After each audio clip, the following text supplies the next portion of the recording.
It's another opportunity for us that we are back to Mandela National Stadium to thank the fans, the supporters of the Uganda Cranes, those who have come to the stadium to support. Thank you so much.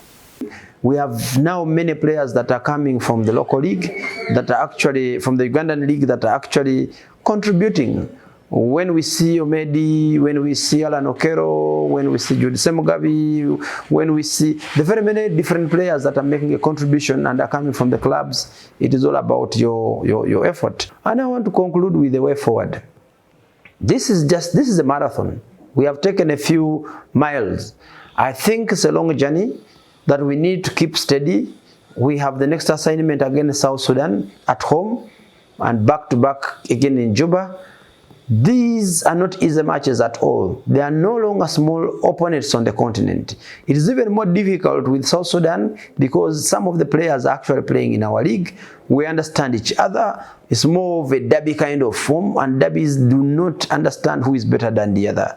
So we, as the federation, we are going to take this match very, very seriously, or these two matches very, very seriously, to ensure that we put up our best team and to ensure that our team puts up the best performance. Because it's not yet done until it's done. We will go out and fight, we will go out and prepare, we will go out.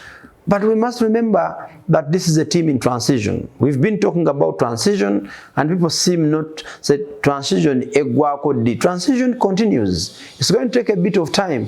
It's going to be a bit frustrating. But what is important that now we can start to see the new era of the Uganda Cranes, the one after Dennis, the one after Massa, the new Uganda Cranes trying to take stability. That now there's a new group of players that are trying to take the responsibility. So the only thing we can do is to appreciate that these are players in development.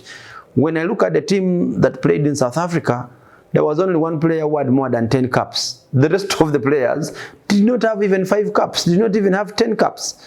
And we are talking about a team to be experienced, to be doing what we wanted to do.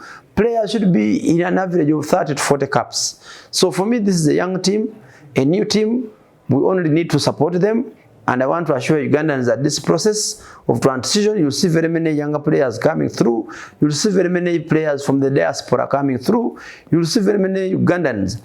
And the national team is an open card. The only license you need for a national team is your passport. So for the players who are not yet part of the national team, or who have been part of the national team and are not yet, and are right now not part of it, it's your duty to work very hard. The national team is invited on merit. It's done by the coach.